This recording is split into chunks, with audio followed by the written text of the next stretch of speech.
Welcome to Invisible Ink, where we're going to explore what's written but not seen, breaking down the principles found in our favorite films.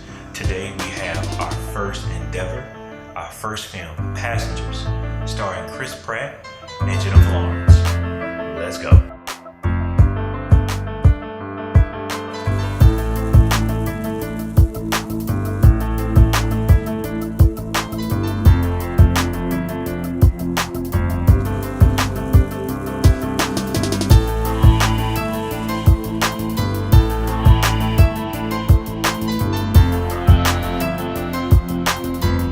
Welcome back to Invisible Ink.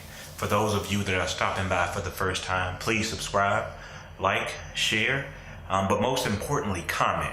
Comment what you saw in the movie, comment what you learned, comment the movies you would like to see so we can gather those as well and go through them for your sake as well. So without further ado, let's begin. The question of the day: where are you? It may not make sense now, but a lot of what this movie is about is really depicted upon that question. Where are you? Once we get to the end, we'll bring it all full circle and you'll understand why that question is so important. So Passenger is set on a ship called the Avalon. Basically, this ship has left Earth and is on its way to another planet called Homestead 2, I believe it was.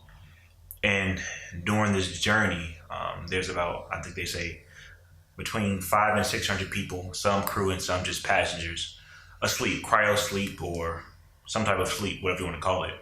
A meteor hits the ship. Of course, it had a shield, but of course, something got through. So everything on the ship slowly starts to go wrong. And that's what wakes Jim Preston, Chris Pratt's character, up out of his cryo sleep. So he's the first one up. He realizes that he's by himself. He walks around calling, he sits in a little orientation, and he just realizes that he's by himself. Now, I've looked at this principle for a while, and there's a lot of different ways you can look at this. But the one thing I found out is one of the worst feelings in the world is the feeling of being alone. This is evident once he's walking by the bar and he sees the cyborg, which of course he thinks is a human because he has a human face and everything. And you can see the pure joy, the pure excitement on his face when he thinks he's a human. But then once again, that hope is turned into despair once again, once he realizes he's a cyborg. So this just shows you that of all the things that we make most important in this world, we make our houses, our cars, our careers, all these different things, money, of course, all these things that we place above other human beings. But one of the things that are wired inside how we live is other people. But for whatever reason, we push that aside for material things that can't give us that love, that compassion, that relationship. So apparently relationships is the most important thing that we have. That base there, relationships, is the essence of everything we know. Relationship with our parents, with our siblings, with our friends at work, with our spouses. Those things are what make us human. So of course, on this flying fortress called the Avalon, they have found a way to divide us, like we're always divided, into classes. And we see this when he goes to the cafeteria to eat, just to eat breakfast. And he attempts to buy some fancy type of coffee. It says this is reserved for the gold members only. And he tries to buy another type. It says gold members only. And then another one, is gold members only. And then it comes to a regular large coffee, and oh, now you can have that. In every walk of life, regardless of social class, political class, race, age, height, skin color, whatever you want to call it, we divide ourselves. And a lot of that is unnecessary. Because to me, and this is just my opinion, whether you're the president or whether you're the CEO or whether you're a janitor, to me, both of your lives are equally valuable.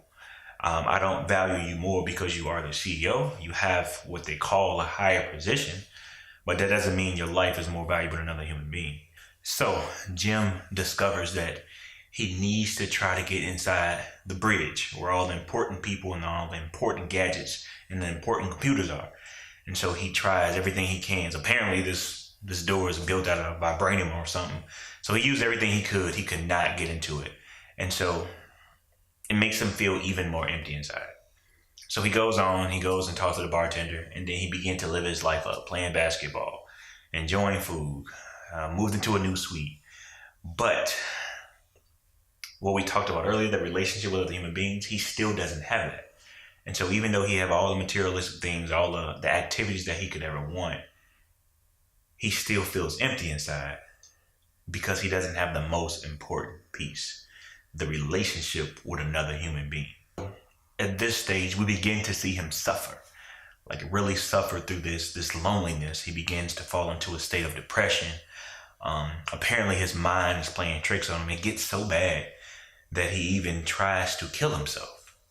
And so once he scared himself out of not killing himself, he runs, he slips on his bottle, he falls, he stands up, and he sees this lady which we come to know later as Aurora Lane.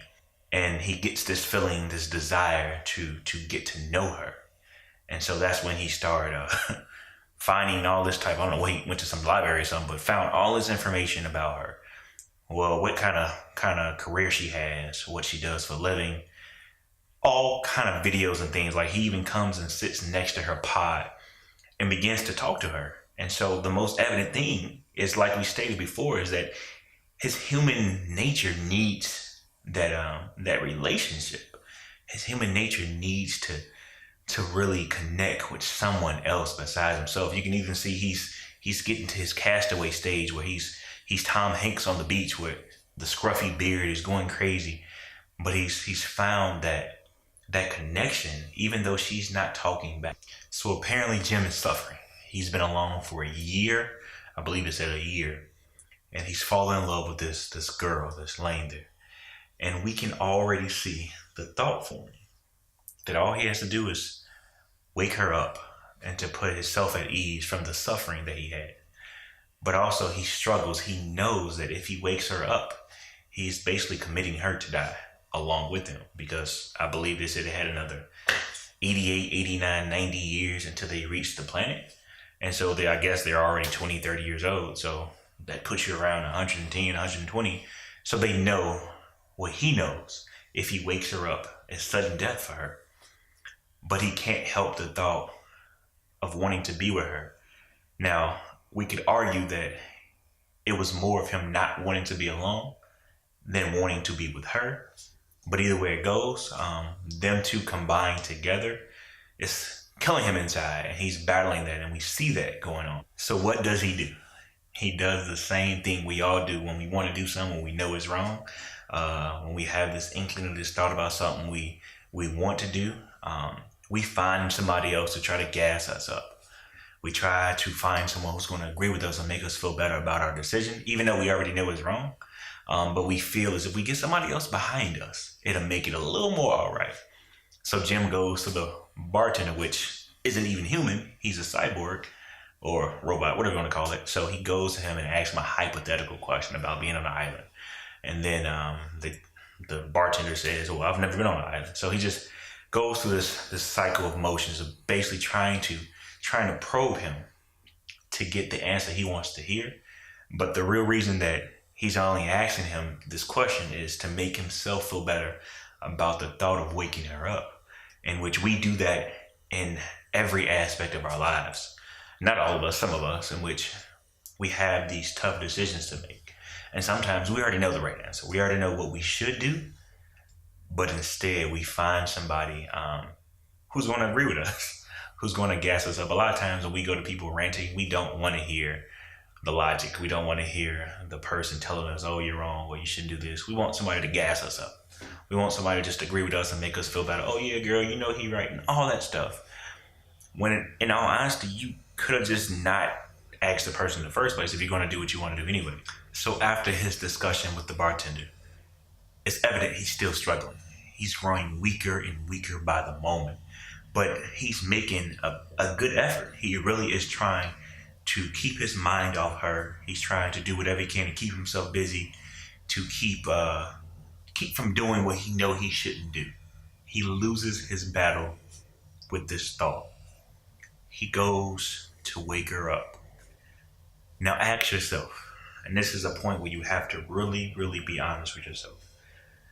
Ask yourself, when he was about to wake her up, did we scream, "No, don't do it"? Deep inside of us, did we continue to say, "Hey, that's wrong, don't do it, don't do it"? No. But also, once he woke her up, were we upset? If not, why? And this is important. This is one of the more important lessons today. We weren't upset when he woke her up for a couple reasons. For one, it wasn't us. As human beings, if a house blows up across the country, we feel some type of sorrow. Oh, that's messed up. But if our house blows up, it's a deeper connection. But sometimes we are detached when it's not us. But also, once he woke her up, we weren't angry. We weren't upset with him. We wasn't like, "Oh, you're a horrible person. You sending her to death." We didn't say those things. We didn't say those things. We didn't feel those things. But why? The truth of the matter is, people do a lot of crazy things in this world. People have said and done horrible things to us, to other people. And our first reaction is rage, is upset, anger, because we don't understand. But in this scenario, we watched him struggle. So even though we didn't agree with what he did, we understood why he did what he did. Scripture says, "At all thy getting, get an understanding." There's something different about a scenario when you understand what's going on. Even if a person does something crazy, if you know the backstory, then when they do that, hey, that's still messed up. But instead of anger, you have compassion and say, "Oh," because now you realize that they are struggling too. And the things that crazy people do that are crazy, that are hurtful, is just a reaction from their own suffering. If you look at an iceberg, you have the large amount of the iceberg underwater, but the part that you see is above water. And the anger, the lashing out, the cursing, the going off, that is just the top of that iceberg. That is just the results of what's underneath. When next time you see someone lash out, yeah, they suffering. Yeah, they going through something, because that's the result of our suffering. Especially when we don't know how to deal with it, we lash out, we do crazy things. So if we take the time to understand one another, we can be a lot kinder to one another, because even when we do crazy things, it's not just, "Oh, you're a bad person," or "You're a thug," or "You're racist," or "You're this." But you understand why they did what they did, and you understand why they feel what they feel. And most importantly, you understand why they think what they think. And like mostly all human beings, once we've done something horrible, we feel sick to our stomach. You watch and you see him do what he does. He goes up to his room, he just sits on his bed, and you can see the pain, the hurt, the sickness in his face. And that I've been there before. I've done things that I knew I should have done. And the feeling you get after you do them is just, I try to remind myself of that feeling before I do negative things, before I do, or necessarily negative, but before I make decisions I try to remember that feeling ahead of time, so I don't have to feel it after I do the dumb thing and just avoid that decision I know I should be making anyway. So he walks down from his room. He sees Aurora. Chit chat. And then she asks him, how long has he been awake? How long has he been alone?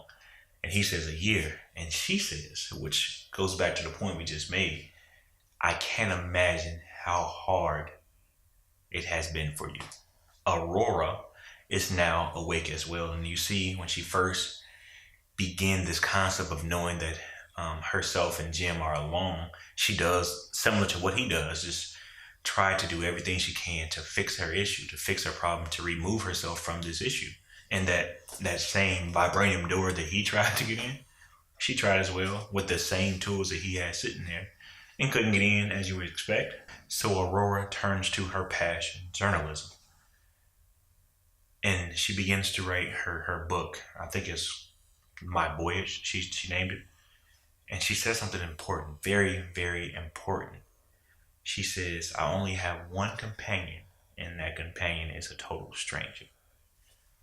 So then the light bulb comes on. I'm stuck here for 80 something years. I might as well get to know the other person that's here. Instead of spending my time trying to complain and figure out how to get out of this, there's another human being. I might as well get to know. And I think we could take a lot from that. Where we work with certain people every day, all day. We have neighbors. We have people that live in our buildings. We go to church with people. We have in all types of organizations that we have people around us that we don't know. That they work with us 10 years, 15 years, 20 years, and we don't know if they have kids, whether they're married. We don't even know what their last name is. I understand sometimes people say, hey, I don't want to be in drama. I don't want to get... But you are a social being. Like, we are human beings. We are a social being. Get to know them. I mean, I'm not saying everybody, but somebody. I would say my father-in-law said something very profound one day. He said he never hesitates to talk to people in public, wherever he goes somewhere, because that one person he talks to, they may have a solution to a problem he's had all his life. Now imagine you had this issue that you can't figure out. Nobody in your life can figure out.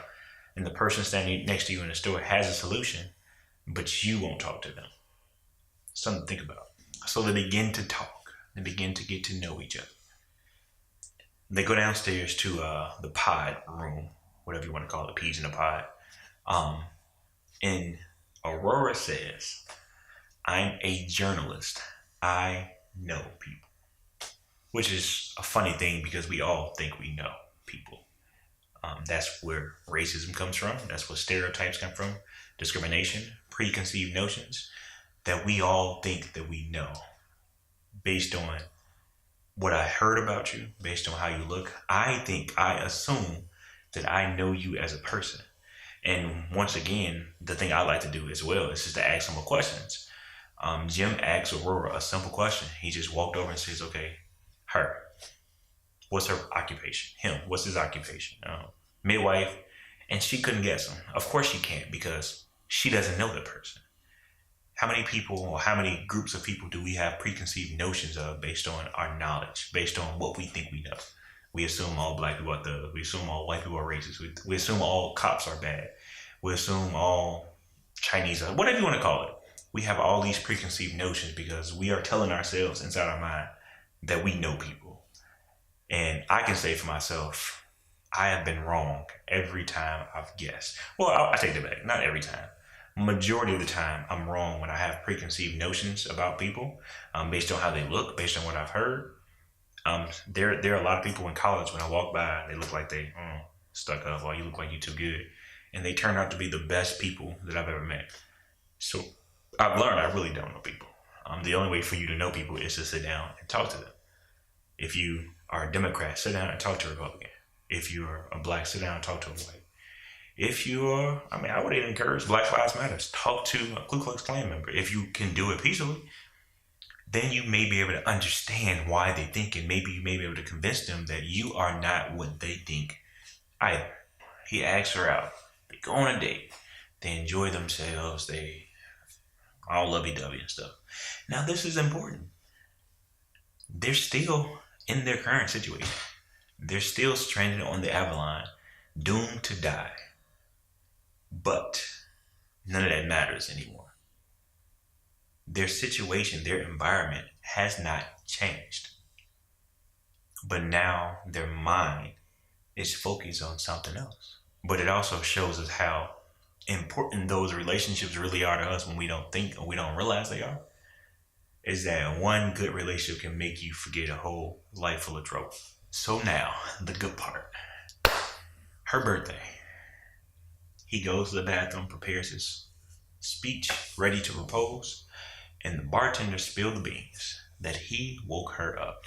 Jim woke Aurora up. She's enraged. She's upset. She's angry. She asked him the question, did you wake me up?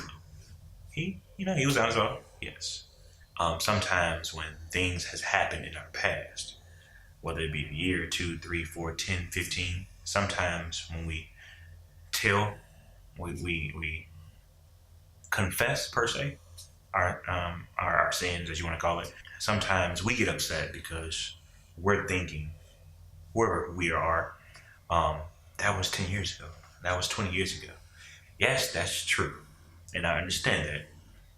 But if I didn't know it 10 years ago, whenever I find out, it's like it just happened. It could be 50, 60 years ago. If I find out something today, it hurts as if it just happened 2 seconds ago. Why that is, I don't know. But that doesn't give me the right to tell them they shouldn't feel that anger, that hurt, their pain, because it happened long ago. They just found out. Once again, to bring the same point home, when she finds out and she erupts in anger and frustration, what were you thinking? Were you on her side? Were you, yeah, get him, he did this? Or were you, hey, hey, it's okay, he didn't mean.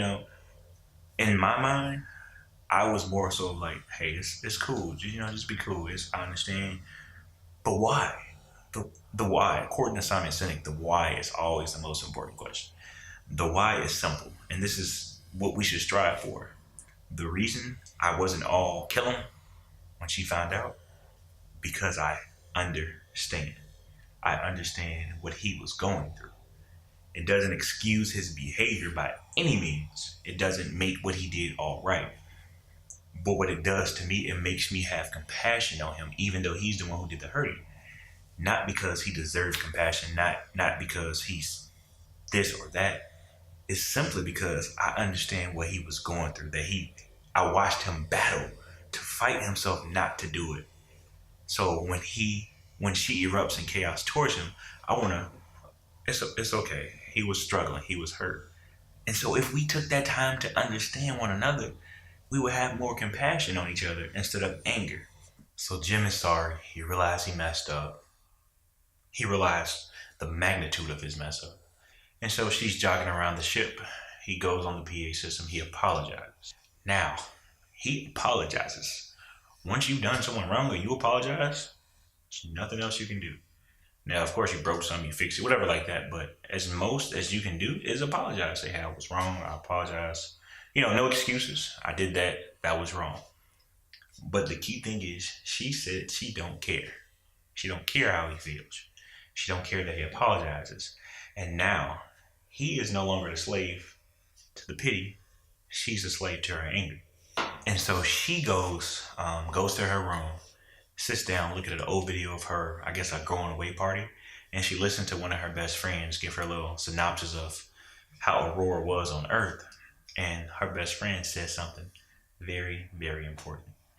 She said, I can tell this isn't good enough for you because you were never satisfied. Now, her best friend just dropped a bomb on her. Yes, your situation is bad. Yes, he did something that was really messed up. But your main issue is that you're never satisfied. So I would ask us, sometimes we complain about our jobs, complain about our spouses, complain about our family. And all these things are real. Like, we really have these issues. But something deep down inside of us is the real issue in your life, the large one compared to those small ones, is really that you're never satisfied. Nothing is ever good enough for you. So no matter where you go, no matter what you do, you're always going to feel some void. You're always going to feel some type of way, some emptiness, because you are never satisfied. But now, if we see Jim skip into the bar. He has apologized. He's free. He's joyous. He's happy. And then you turn around and look at her. She's miserable.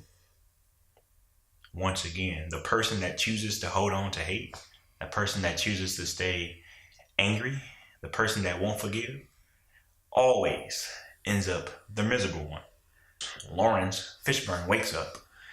Long story short, he goes and checks the pods. He looks at his pods, find out what's wrong. He looks at Jim's pod, finds what's wrong. And then he looks at Aurora's pod. And he notices that Jim did it. Once again, cycling back to that same point. He asked him, and Jim said, yes, I did it. Then he said, how long were you by yourself? Jim answered, and he said, but still, dang. Once again, he said, hey, what you did was messed up, but I understand. And then Aurora, still being upset, asks the captain, hey, did you see what he did? Do you know what he did? He should die. He should this. And like, she's so built up anger inside of her that she's trying to pull somebody else into this. How many times have we been upset with somebody and then go get somebody else to dislike them too? Scripture tells me to not have an ought with a person that has done me no wrong. So if you have an ought with that person, that's fine. But I'm not going to be upset with them just because you are. Now, I may not agree with what they've done, but that's no reason for me to have an ought with them. And so Cap, being a wise older man that he is, he says, I understand, yes, what he did was messed up, but the man is drowning. You can see he's drowning. And so Cap is, his pod malfunctioned and didn't do everything he was supposed to. He's sick. So while he's dying, he says a key phrase: take care of each other. And so now that forces you to choose what's most important. And of course, she realized within herself, no one had to tell her, you can't stay angry at him and live. You're going to have to either put that aside and work with him to save yourself and everybody else on board, or you can stay angry. But it's your choice. And as they go find the reactor is overheating. He realized he can't do it from the inside like every movie. You have to go outside and somebody has to sacrifice himself. But Jim sacrifices himself to save her and everybody else on board. And I think this is a deep principle in which if we as human beings, let's say we're all in a circle, every human being, if everybody turned to their left and took care of that person and that person alone, gave everything they had to that person, if we go all around a circle, we're all taken care of. Basically putting the cares of others before your own. But also, I don't have to worry about going without if we're all doing it. If I'm taking all my cares and putting it there, and they're taking all the cares and putting it here, we're all taken care of. But that calls for sacrifice. That calls for selflessness. And I think we all have that capability of doing it. We just choose not to because we're so focused on what we want and not the well-being of us. And to finally get to the question I asked you earlier, where are you? As it was said multiple times in this movie, sometimes we as human beings, we get so focused and so caught up on where we would rather be that we aren't doing the best we can where we are now. So I would ask you, where are you? Where are you in your career, in your education, in your life? And discover where you are. But also ask yourself, are you doing the best that you can with what you have now? So where are you? Examine your own self. Be honest with yourself. Are you being the best employee you can be? Are you being the best entrepreneur? Are you being the best father, the best husband, the best whatever you are you being the best right now? And if you aren't, is it because that your mind is not present right now, but is present in the future? Where are you? And how can you use where you are now to propel you to your future? Thank you for joining me on the first episode of Invisible Ink. There's more to come. As of right now, like, share, comment. Let's discuss what you heard, what you saw, what you agree, what you disagree with. And let's go at it, respectively, of course. But let's talk about it. And let's build each other up and try to do better. I'll see you next time. Peace.